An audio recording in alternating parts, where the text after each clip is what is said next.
So I started out making a presentation about making the case for accessibility in 2025, and several disability groups were talking about this. And one of the main reasons to really think about it at this time is how it's become a global priority. And there are many international laws, and some of them have enforcement deadlines for this year, like the EU's European Accessibility Act, that will catch a bunch of businesses flat-footed if they're not even paying attention to accessibility. And there's also been legislation in UK, Canada, Australia, and we have the ongoing ADA lawsuits and the updates to Title II in the United States. And in general, the public is starting to understand about disability and accessibility. And so there are some expectations from the public that this be a support. And many industries are being affected by this, that almost all industries who have any sort of digital presence have to think about it. And e-commerce especially is the main industry that gets targeted for the ADA litigation because there's so many challenges for customers with disabilities trying to use a simple store site where they're trying to make a purchase, and especially during periods of high traffic, they have trouble, or if there's not enough attention paid to the mobile experience, businesses are going to lose money. You have abandoned carts. People get less engaged if every time they go on a website and they can't do what they need to do. And another place is travel and hospitality, where, as booking systems are more online, self-service, as opposed to talking to a travel agent or talking to people, then your booking site needs to work so that someone with disabilities can navigate it. And if you're planning a trip, those sites also need to be accessible. Healthcare is a big deal where people need to be able to get access to good care, no matter what their disabilities, no matter what their language barriers are, et cetera, et cetera. And the experience that a patient has is going to be affected by what they perceive as barriers to their care. If they can't communicate with the staff, there's no staff available for them who have the ability to, let's say, do sign language with them if they have a hearing issue, it becomes a problem. And you're going to get the wrong information from a patient if you can't communicate with them properly, and they're going to get the wrong information from you going home and trying to follow your instructions if there was poor communication. State and Right. local governments are struggling to become compliant now that there are the new Title II changes. Any sort of digital platform that a state or local government runs needs to be ADA compliant. These are key services for people, the ability to make tax payments, to apply for permits, and more. All of this needs to be something that somebody with disabilities is able to do. So how should we think about 2025? What are the things we should prepare for? And so if you do business in the EU, the deadline for compliance to their new European Accessibility Act is June 28th, 2025. If you are not compliant, you will risk fines. They can exclude you from public procurement, and then you can also have reputational damage because it's an expectation, at least in the European public, that we are inclusive of those with disabilities.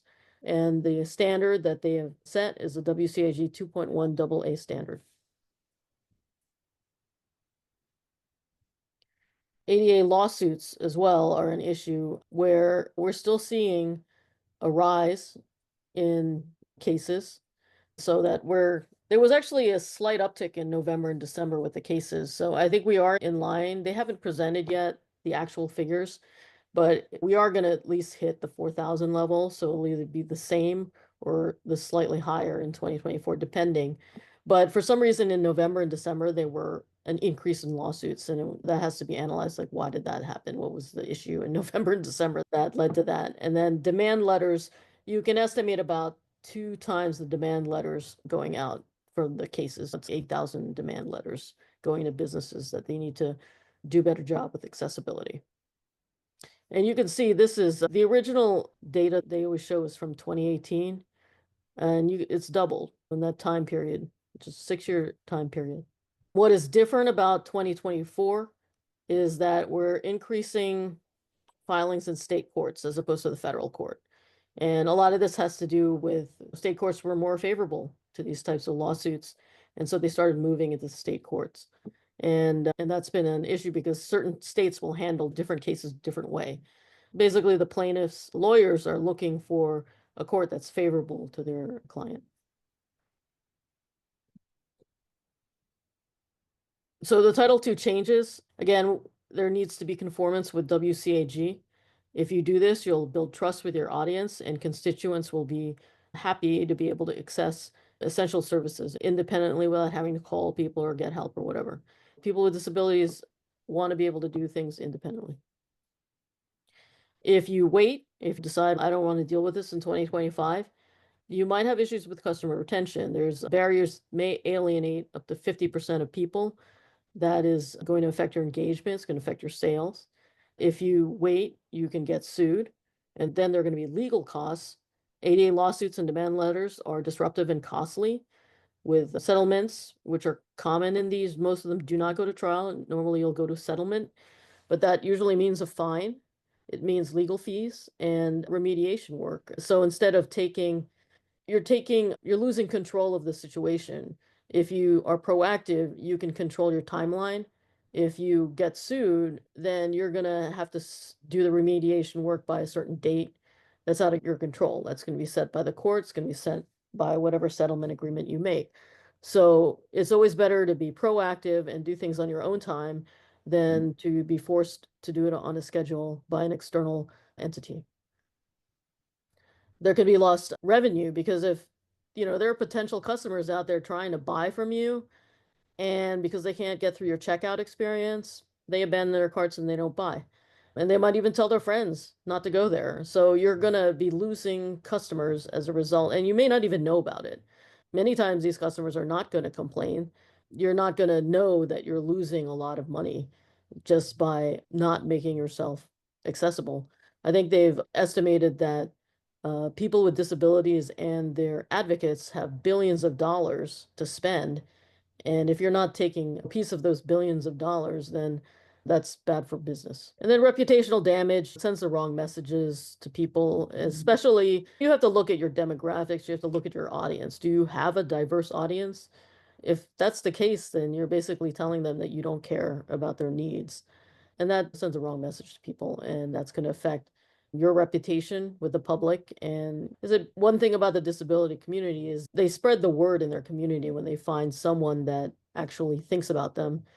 So in the similar way, they also will tell other people about sites that are not helpful to them, and that will affect whether you're going to get those customers, the word of mouth that results as a result of a bad experience. So what do you need to do to stay ahead? Again, you should be conducting comprehensive testing. That means doing automated testing when it's appropriate to address issues and lay the groundwork for manual testing, auditing, and user testing. You have to combine manual reviews and user testing because they have found that the automated tools can only do so much. So if you're really being comprehensive, you're going to do the automated testing to speed up the process when you can. But then you have to do some manual reviews. And the ultimate test is to do actual user testing with people with disabilities to uncover usability barriers. I think that's probably the hardest step for most companies is finding the test audience to do that, to test your site. But there are companies out there that do provide this type of service. And it's important to establish accessibility policies. You need to have public-facing accessibility statements so that they know that you're aware of this issue. And then your internal policies need to align teams so that they're aware that accessibility is important to your company, to your mission, and they can all be thinking about it when they're designing, when they're developing, when they're planning. Integrate accessibility early in your product development process. It's always cheaper to be thinking about it as you're developing a product as opposed to having to fix the product after you've made it. So by thinking about it early, you're going to save yourself money. Again, it's important to educate your team. Everybody needs regular training because this is a field where things change a lot. Developers, designers, content creators need to be given information about best practices and evolving regulations. And if you make a commitment to continuous improvement, that will help as well, that you're going to maintain accessibility, that you're going to regularly monitor, update, and adapt your platforms based on evolving standards and customer feedback. It's important to take action, and it isn't really about just meeting deadlines and avoiding legal lawsuits. If you take action now, you're going to strengthen trust, expand your audience, and deliver inclusive digital experiences. So one thing I wanted to add is that we've had in the United States, of course, things that are going to affect accessibility policies moving forward. It's really unclear now because there were these flurry of regulations and executive orders that came out of the White House right at inauguration, and there's a lot of uncertainty out there. And is the United States going to be backtracking on the progress they've made with accessibility? We don't know yet what's going to happen, but there are signs that affect what the United States is going to do. Of course, diversity, equity, and inclusion programs are under fire. Pretty much any office of DEI in any federal agency, they're in the process of being dismantled, and these types of initiatives are being stopped. That, of course, affects the disability community. And a lot of money goes into supporting initiatives for inclusion, and a lot of that money is going to be not there anymore. So there's a lot of things going on in the United States, and it's honestly too early to know exactly how this is going to affect things. The DOJ has a role where they step in certain sometimes to support certain lawsuits that are filed that have weight in a national way. And again, we don't know what's going to happen in the Department of Justice. The last time they stopped rulemaking, there was a thought that actually stopping rulemaking would make things better, or stopping enforcement, because businesses said all these lawsuits are affecting our bottom line. So his response at the time was to basically tell them to stop making any further rules. No more rules, make it less onerous on business owners to follow rules, right? So take away the regulation. If you do regulate it, it's helpful to businesses.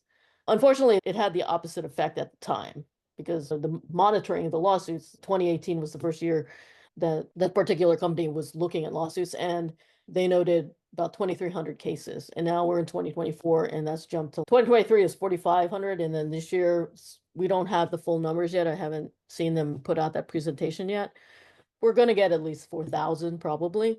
So it's just been in a trajectory up. And why did that happen? It's because when you have an unclear regulatory environment, then people don't know what they're doing.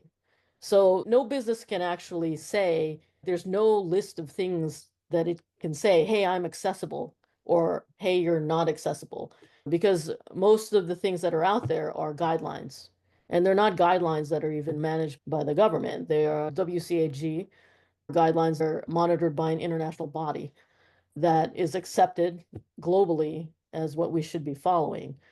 And until Title II actually said, no, you have to follow WCAG 2.1 AA standard, there really wasn't a lot of information about what you should have been doing. The US was actually on an earlier standard, which was 2.0.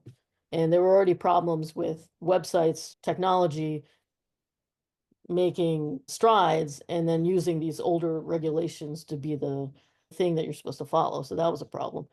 So actually, the lawsuits increased as a result of no rulemaking.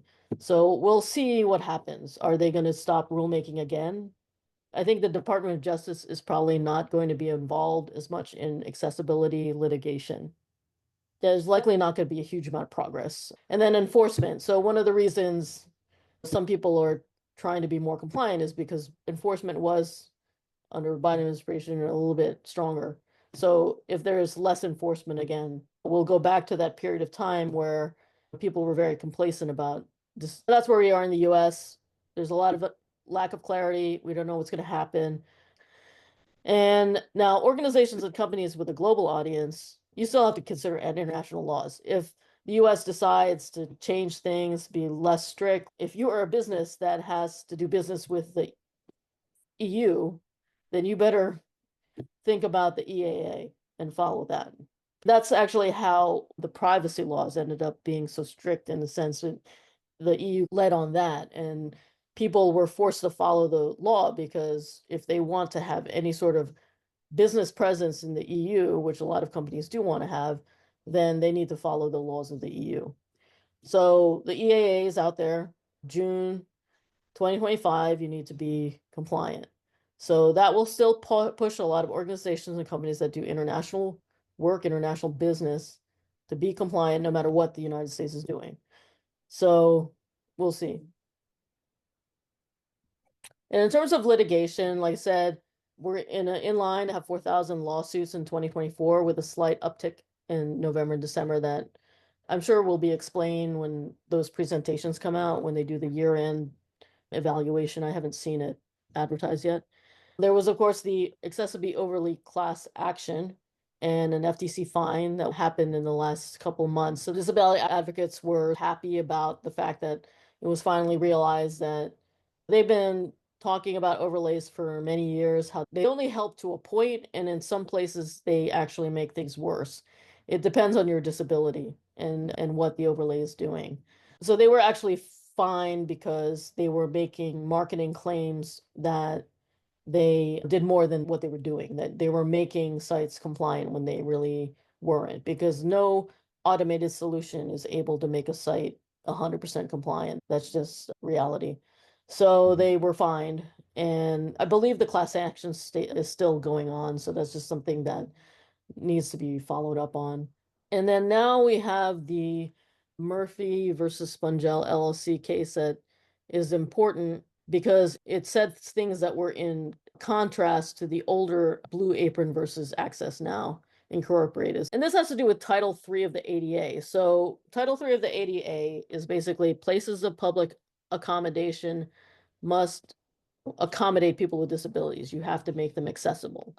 And there's been a lot of debate as to whether a business that resides only online is considered a place of public accommodation. The ADA came out many years ago, the internet didn't exist. So the original wording of places of public accommodation had to do with things like libraries, schools, any store that's open to the public had to accommodate people with disabilities because they were places of public accommodation. They weren't private homes or whatever. They were like places for the public. So when the internet came on, there was again lack of clarity. So is a business that resides only on the internet a place of accommodation, public accommodation or not? Does it fall under Title III? And originally, many years ago, there was the Blue Apron versus Access Now case. So if you remember, Blue Apron was a company that sold meal kits online. They had no physical presence. They had no physical stores. You could not go to a Blue Apron to buy a meal kit. You had to order it online and have it mailed to you. And the accessibility advocacy organization Access Now sued them because people with visual disabilities were unable to use their website. There were issues with the screen readers, and the content was largely unusable because of many barriers. Blue Apron moved to dismiss the lawsuit, arguing that Title III of the ADA was not applicable because the company's website was not associated with a brick and mortar store. And Judge LaPlante disagreed and refused the dismissal. This was 2017. So in 2017, it was thought that yes, even if you're only an online store, you still have to fall under Title III. So again, e-commerce stores often are sued under Title III problem that they're breaking Title III because they're places of public accommodation. An Amazon website is open to the public to buy things and it should be accessible. That was the case. And since 2017, this was the landmark case. People were thinking, okay, Title III, I'm online only. I still have to follow Title III. I still have to be accessible. There was a case in 2024 that was put forth in front of the Western District of Pennsylvania. So it was a federal judge in Western District of Pennsylvania's court system. And the plaintiff here is the Murphy versus Spongell. And they basically decided at the end that it actually wasn't a place of public accommodation. And they ruled in favor of the company saying, we're online only and we don't have a physical store. So we're not falling under Title III. And this judge agreed with that, basically. So it's thrown this whole like thing up in the air because since 2017, because of the prior case, we've thought this way. And now with this case, we're thinking another way. And it opens up more litigation, more issues with lawsuits. And you could argue as a business that's online only that you don't fall under Title III, and you can have this case as a kind of a case that you can point to. While prior to this case, every other judge has looked at precedent cases and said, because of Blue Apron and all those other cases in between Blue Apron and this one, where most of the time they ruled in the similar way as Blue Apron, which was business websites should be accessible because they fall under Title III. So now there's again more lack of clarity, and that's where we are. So this kind of muddle things, and it's going to be a problem moving forward. So while during the Biden administration they were able to change Title II to say you need to follow this standard and you must be accessible if you're a state or local government or obviously federal agencies and whatever, they didn't get to doing anything about Title III. So there's been no movement on Title III since it was first released, and now these cases have made it muddled because we don't know. And that's really why there is litigation in the United States, is because of this lack of clarity. So when you don't actually set rules, it creates this free for all, and that's why we have lawsuits. If the federal government is still going to take a step back and not do any more regulations because they think that helps businesses, the reality is it doesn't. Without clarity, businesses don't know what they should be doing.